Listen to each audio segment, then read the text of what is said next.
বিশিষ্ট লেখক বিমল করের একেবারে ভিন্নধর্মী একটি গল্প, মতিলাল। আবার বৃষ্টি এলো। শীত পড়েনি পুরোপুরি, সবেই হাওয়া দিয়েছিল শীতের। অসময়ে বৃষ্টির দরুন সেই শীতই যেন এগিয়ে এলো। মতিলাল আর পারছিল না। সারাটা দুপুর আর বিকেল রাস্তায় ঘুরে বেরিয়েছে, ভিজেছে অকাল বৃষ্টিতে। প্যান্ট জামা স্যাঁত স্যাঁত করছিল, পায়ের চটিটা প্রায় ন্যাতার মতন হয়ে গেছে। ঠান্ডা, শীত, বৃষ্টি সব সহ্য করা যেত যদি পেটে কিছু থাকতো। সকাল থেকে পেটে কিছু নেই, 1 কাপ চা আর 2 টুকরো পাউরুটি। মতিলালের কপাল ভালো, সকালে বানোয়ারি তাকে চা রুটি খাইয়েছিল, সিগারেট দিয়েছে একটা। ব্যাস, তারপর থেকে মতিলাল কলের জল, 2টো বিড়ি খেয়েছে মাত্র, আর কিছু নয়। তার পকেটে আপাতত 80টা পয়সা আছে। এই পয়সা মতিলাল যতক্ষণ পারে বাঁচিয়ে যাচ্ছে। অবশ্য আর বেশিক্ষণ বাঁচানো যাবে না। সামান্য কিছু খেতে হবে, ঘুগনি, আলুর দম, মুড়ি ছোলা, যা হোক একটা কিছু দিয়ে পেট সামলাতে হবে। বৃষ্টিও সেই রকম। এই বড় বড় ফোঁটা পড়ল 5-7 মিনিট, তারপরই টিপ টিপ। বিকেলও শেষ, সন্ধেও এলো। একে অঘ্রাণ মাস, তাই মেঘলা। দেখতে দেখতে অন্ধকারটা জমে এলো, রাস্তায় বাতি জ্বলে উঠেছে। মতিলাল একবার ডান বা লক্ষ্য করে রাস্তাটা পেরিয়ে যাচ্ছিল। ট্রামের ঘন্টি, বাসের কান ফাটানো হর্ন, চেল্লা চেল্লি, জায়গাটা যেন রথের মেলা হয়ে রয়েছে। হঠাৎ মতিলাল কিছু খেয়াল করবার আগেই তার গায়ের ওপর কি যেন এসে পড়ল। পড়েই বিশ্রী শব্দ করে দাঁড়িয়ে গেল। ট্রাম লাইনের মাঝমধ্যিখানে গর্ত, জল জমেছে। গাড়িতে চাপা পড়তে যাচ্ছিল মতিলাল। সর্বনাশ! পা ঠিক রাখতে না পেরে কিংবা ভীষণভাবে চমকে উঠে সরে যেতে গিয়ে রাস্তায় পড়ে গেল সে। হই হল্লা শুরু হবার আগেই মতিলালকে কে যেন হাত ধরে টেনে তুলল। দাঁড়াতে পারল মতিলাল। লেগেছে? মতিলালের লাগেনি, অন্তত তখন সে বুঝতে পারছিল না লেগেছে কি না। এভাবে কেউ রাস্তা পেরোয়? হেডলাইট জ্বলছে, দেখতে পাওনি? মতিলাল কোনো জবাব দিল না। 2-5 জন লোক ইতিমধ্যেই জমে যাচ্ছিল। মতিলাল দেখল একটা ট্যাক্সি তার গায়ের পাশে। তার মানে ট্যাক্সিটা আরেকটু হলেই তাকে ধাক্কা দিত। জোর বেঁচে গেছে। মতিলালকে কিছু বলতে না দিয়ে লোকটি তাকে হাত ধরে টেনে ট্যাক্সিতে তুলে নিল। তারপর ট্যাক্সিওয়ালাকে বলল, ঠিক হ্যায়, চলিয়ে। ট্যাক্সি ছেড়ে দিল। মতিলাল খানিকটা ঘোরের মধ্যে ছিল। যে লোকটি তাকে তুলে নিল তাকে ভালো করে লক্ষ্য করতে পারছিল না। এই ভদ্রলোকই যে ট্যাক্সিতে ছিল সেটা অনুমান করে নিল। কোথায় যাবে তুমি? লোকটি বলল। মতিলাল জবাব দিল না, ঘাড় মুখ নিচু করে থাকল। কি ব্যাপার, কথা বলছো না? কোথায় যাবে তুমি? ঠিক নেই? ঠিক নেই কোথায় যাবে তুমি? ওয়েলেসলি। আচ্ছা, তা আমরা তো। লোকটি পকেট থেকে সিগারেটের প্যাকেট দেশলাই বার করলো। সিগারেট ধরাতে দিয়ে কিছু মনে করে মতিলালকে বলল, সিগারেট খাও? খাই। নাও একটা। সিগারেট এগিয়ে দিল লোকটি। না, বমি লাগবে। মতিলালের এমনিতেই মাঝে মাঝে বমির ভাব লাগছিল, খালি পেটে থাকার দরুন। সিগারেট খেলে আরো বাড়তে পারে। লোকটি মতিলালকে দেখতে দেখতে বলল, বমি লাগবে কেন? পেট খালি, সারা দিন কিছু খায়নি। লোকটি কোনো কথা বলল না, একইভাবে মতিলালকে দেখতে লাগলো। একটা সিগারেট ধরালো। তুমি কাজকর্ম কিছু করো না? লোকটি বলল। কোথায়? ব্যাংকে? চাকরি ছেড়ে দিয়েছ? মতিলাল বেশ অস্বস্তি বোধ করল। না, ঠিক ছাড়া নয়। আপনি এসব কথা জিজ্ঞেস করছেন কেন? আরে না না, এমনি। আমায় নামিয়ে দিন। দেব, আগে কোথাও গিয়ে বসি, আমারও ভীষণ খিদে পেয়েছে। খাওয়া দাওয়া সেরে তোমাকে ওয়েলেসলিতে নামিয়ে দিয়ে যাব। আপনি তো পার্ক সার্কাসের দিকে যাচ্ছেন। তাতে কি, আবার ওয়েলেসলি আসবো। তুমি কিছু ভেবো না, আরাম করে বসো। মতিলাল কিছু বলল না। ট্যাক্সি ছেড়ে দিয়ে লোকটি বলল, এসো, এখানেই নামা যাক। মতিলাল নেমে পড়ল। নামার সময় বুঝতে পারল রাস্তা আচমকা পড়ে যাবার সময় বাঁ হাতের কনুইয়ে সামান্য চোট লেগেছে, ব্যথা করছিল। জামা প্যান্টের ভেজা স্যাঁতস্যাঁতে ভাবটা যেমন ছিল সেই রকমই আছে। ট্যাক্সি ভাড়া মেটালো লোকটা, তার হাতে একটা অ্যাটাচি। ট্যাক্সি চলে গেল। এসো। মতিলাল কপা এগিয়েই বুঝল কাছাকাছি কোনো রেস্টুরেন্ট নেই। অন্য যে দোকানগুলো আছে তার মধ্যে সামান্য একটা চায়ের দোকানও দেখা যাচ্ছে না। রেস্টুরেন্ট কোথায়? মতিলাল বলল, আছে, চলে এসো, ভয় নেই। দুটো দোকানের পাশ দিয়ে সরু গলি, তার পেছন দিকে ফ্ল্যাট বাড়ির মতন বাড়ি। লোকটা তাকে নিয়ে সেই বাড়ির দোতলায় উঠে গেল। পকেট থেকে চাবি বার করে দরজা খুলল। এসো। না না, আপনি, তোমার কোনো ভয় নেই। তোমাকে আমি গুম করছি না ভাই। তোমার কাছে টাকা পয়সা থাকলে একটা কথা ছিল, নির্ভয়ে চলে এসো। আপনি আমাকে বললেন রেস্টুরেন্টে খাওয়াবেন, এখানে যা খাবে সবই রেস্টুরেন্টের। লোকটি হাসল। তুমি আচ্ছা বোকা তো। তোমাকে যদি বলতাম বাড়িতে এনে খাওয়াবো, তুমি রাজি হতে? বলছি তো, তোমার ভয় পাবার কোনো কারণ নেই। এই আমার বাড়ি। আমার নাম বলাই দত্ত। কার্ড দেখবে আমার? কার্ডে লেখা আছে বি কে দত্ত, মানে বলাই কুমার দত্ত। আমি একটা ফার্মের রিপ্রেজেন্টেটিভ, ইঞ্জিনিয়ারিং ফার্ম। মতিলাল কিছু বলল না। কি হবে কার্ড দেখে? লোকটাকে দেখলে গুন্ডা বদমাশও মনে হয় না।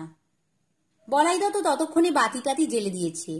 ফ্ল্যাট বাড়ির মাঝখানের জায়গাটাতে খাওয়ার ব্যবস্থা, টেবিল চেয়ার ফ্রিজ টুকিটাকি।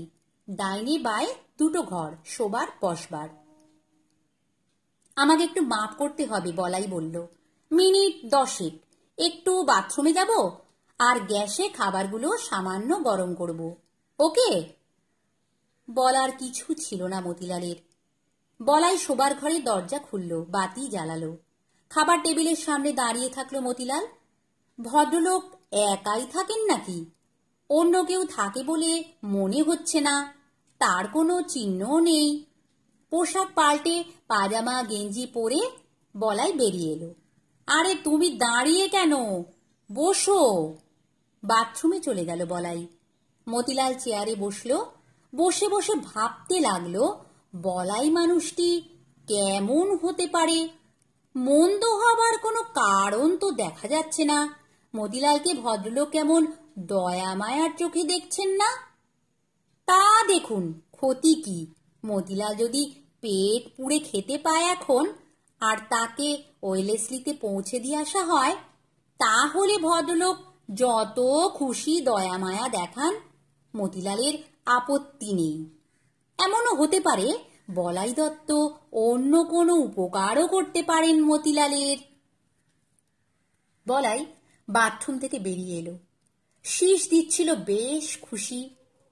নাও ভাই, তুমি হাত মুখটা ধুয়ে নাও। আমার খাবার দাবার সব করা থাকে ফ্রিজে, জাস্ট 5 মিনিট লাগবে খাবার গরম করতে। উঠে পড়ো। শীষ দিতে দিতে বলাই দত্ত কাছাকাছি একটা ছোট ঘরের দরজা খুলে ভেতরে ঢুকে গেল। মতিলাল উঠল। সত্যি তার হাত মুখ ধোয়া দরকার, সারাদিন স্নান হয়নি, বৃষ্টিতেই যা ভিজেছে। খেতে বসে কথা হচ্ছিল। মতিলাল এখন অনেকটা আরাম পাচ্ছে। খাবার ব্যবস্থা আহামরি নয়, কিন্তু ভালো রেস্টুরেন্টের চেয়ে শতগুণ ভালো। রুটি তরকারি ডাল মাংস, মাছের ঝাল মতনও রয়েছে, 2 টুকরো সন্দেশ। পেট ভরে আসছিল মতিলালের। কতকাল পরে এমন ঘরোয়া খাবার পেল। খুশির মতন খেতে পারল। বলাই বলল, তুমি ওয়েলেসলিতে কোথায় থাকো? মতিলাল বলল, একটা বস্তিতে। বস্তিতে? আগে আমি হ্যারিসন রোডের একটা বোর্ডিং হাউসে থাকতাম, আজ 2.5 মাস বস্তিতে। কেন? আমার কপাল। কেন কপাল কেন? মতিলাল চুপ। কি বলবে? বলাই জলের গ্লাস মুখে তুলল।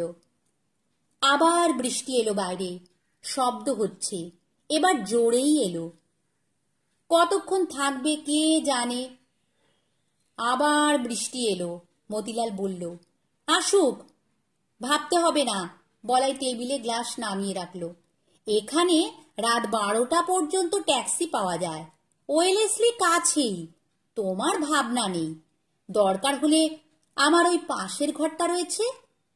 মতিলাল তাকালো। তার হাতে তখনও এক টুকরো মাংস। বলাইয়ের মুখ শান্ত, একটু যেন হাসি রয়েছে, চোখের দৃষ্টি নরম।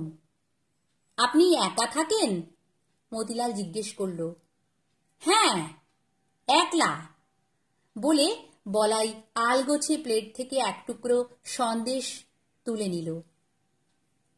বললে না যে তোমার কপাল খারাপ মানে?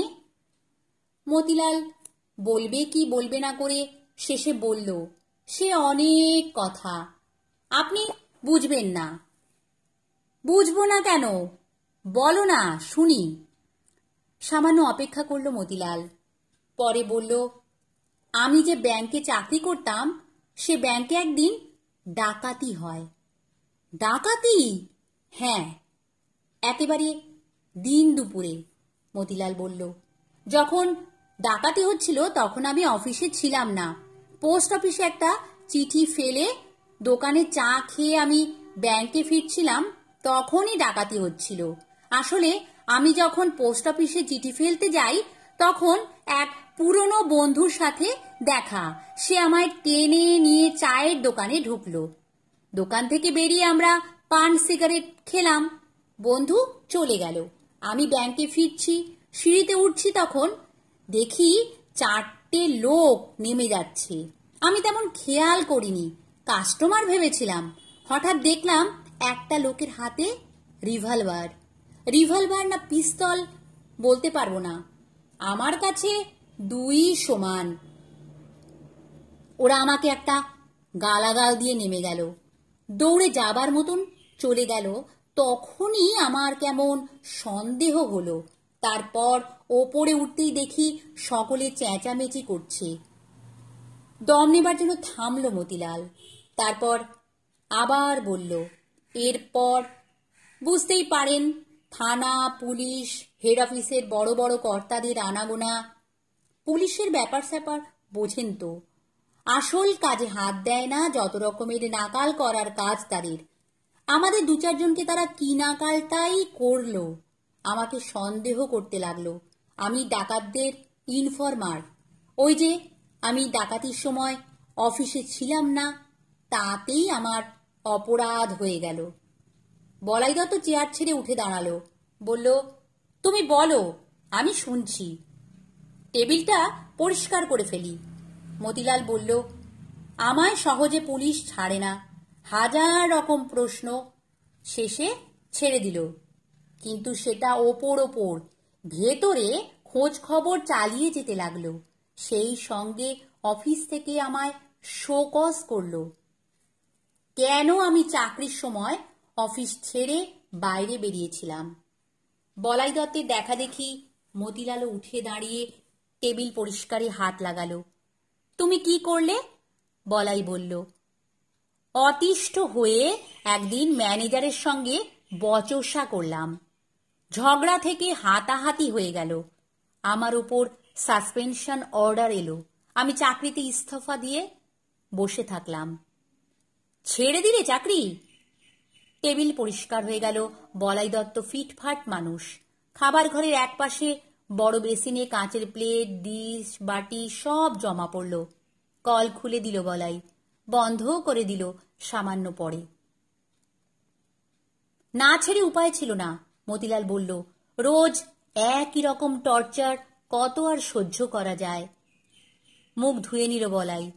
মতিলালও মুখ ধুয়ে বড় করে ঢেকুর তুলল। পেট ভরে খেয়েছে। সমস্ত শরীরে আলস্য লাগছিল, মনে হচ্ছিল শুয়ে পড়ে। বলাই বলল, নাও একটু জিরিয়ে নাও, তারপর আমি তোমার ফেরার ব্যবস্থা করব। দাঁড়াও, ওই ঘরটা খুলি, বসে বসে একটা সিগারেট ফোঁকা যাক। তারপর পাশের ঘরের তালাবন্ধ দরজা খুলে ফেলল বলাই। ডাকলো মতিলালকে। তার আগেই ঘরের বাতি জ্বেলে দিয়েছিল। মতিলাল ঘরে এলো। বলাই দাঁড়িয়েছিল, হাতে সিগারেটের প্যাকেট, লাইটার। মতিলালকে ডাকলো, নাও। এগিয়ে গেল মতিলাল, সিগারেট নিল। লাইটার জ্বেলে মতিলালের সিগারেট ধরিয়ে দিল বলাই। নিজেরটাও ধরালো। তারপর ডান পাশে ঘাড় বেঁকিয়ে কিছু যেন দেখল। ঠাট্টার মতন করে বলল, আরে কাণ্ড দেখেছো? দেখো একবার, ওদিকে দেখো, ওই আয়নায় তাকাও। মতিলাল ডান দিকে মুখ ফেরালো। হাত কয়েক তফাতে পুরনো আমলের এক পাল্লা আলমারি। আলমারির পুরো পাল্লাটাই প্রায় আয়না দেওয়া, মস্ত আয়না। আয়নার দিকে তাকিয়ে কয়েক মুহূর্ত কিছু বুঝল না মতিলাল। পাশাপাশি তারা দুজন দাঁড়িয়ে আছে, দুজনের মুখই আয়নার দিকে। হঠাৎ মতিলালের সর্বাঙ্গ চমকে উঠল, শিউরে উঠে বলল, এ কি? বলাই যেন হাসছিল, ঠোঁট টিপে বলল, অবিকল এক। শুধু আমার পোশাক আশাক ভদ্রলোকের মতন, দাড়ি টাড়ি কামানো, আর তোমাকে রাস্তার ফেরিওয়ালার মতো দেখাচ্ছে। নয়তো এক, যমজের মতন। আশ্চর্য। হ্যাঁ, আরও আশ্চর্য হবার ব্যাপার আছে। বলাইয়ের দিকে তাকালো মতিলাল। সামান্য চুপ করে থেকে বলাই বলল, তুমি কি কোনো খোঁজ খবর রাখো না? কিসের খোঁজ খবর? গত পরশুদিন এন্টালি সিআইটি রোডের কাছে ব্যাংক ডাকাতি করতে গিয়ে একজন মারা গিয়েছে। কাগজ দেখো না? না, দেখিনি। তা কে মারা গিয়েছে? ডাকাত? হ্যাঁ, ব্যাংকের গার্ড গুলি ছুঁড়েছিল। পুলিশ বলছে এই দলটাই তোমাদের ব্যাংকে ডাকাতি করেছিল। মতিলাল ফ্যাল ফ্যাল করে তাকিয়ে থাকলো। বলাই বলল, ঠিকই বলছে, আমি ছিলাম দলে, দু জায়গাতেই। আপনি ছিলেন? ছিলাম ভাই, এখন কিন্তু নেই। আমাকে মর্গ থেকে খালাস করেছে আজ সন্ধেবেলায়। পুলিশ থেকেই পুড়িয়ে দেবে, আমাকে নেবার লোক নেই। মতিলাল কিছুই বুঝতে পারছিল না। আপনি? আপনাকে মর্গ থেকে? আমি মারা গিয়েছি, তুমি আছো, খুব সাবধান। আমার দলের লোকেরা তোমায় ভুল বুঝতে পারে, পুলিশও ভুল বুঝবে। তুমি এই কলকাতায় আর থেকো না, দূরে কোথাও পালিয়ে যেও। না না, শোনো শোনো, আমি যা বলছি শোনো। আজ তুমি কোথাও যেও না। কাল সকালে উঠে দাড়ি টাড়ি কামাবে না। আমার ও ঘরে আলমারিতে অনেক জামা প্যান্ট আছে, তোমার গায়ে ফিট করে যাবে। আর ওই ঘরের বিছানার তলার চোরা ড্রয়ারে টাকা পাবে, অনেক টাকা, সব তোমার। তোমার তুমি কালই কলকাতা ছেড়ে পালিয়ে যাবে। মতিলাল ভয় পেয়ে চিৎকার করে বলতে যাচ্ছিল, তার আগেই অন্ধকার হয়ে গেল। মতিলাল বুঝতে পারল না বলাই দত্ত ঘর অন্ধকার করে দিল না লোডশেডিং হয়ে গেল। অবশ্য ঘরের দরজা বন্ধের শব্দ শুনল মতিলাল, যেন হঠাৎ কোনো দমকা হাওয়া এসে খোলা দরজা বন্ধ করে দিল ভীষণ এক শব্দ করে। মতিলাল কিছুই দেখতে পাচ্ছিল না অন্ধকারে, ভয় কাঁপছিল, কাঁদছিল। মতিলাল চেঁচিয়ে বলল, আমি তোমার টাকা চাই না, এখানে থাকতে চাই না, আমায় তুমি যেতে দাও। মতিলালের গলা কেউ শুনতে পাচ্ছিল কিনা কে জানে। নমস্কার। গল্প পাঠ ভালো লাগলে চ্যানেলটি অবশ্যই সাবস্ক্রাইব করে দিও, আর লাইক কমেন্ট শেয়ার করতে ভুলো না কিন্তু।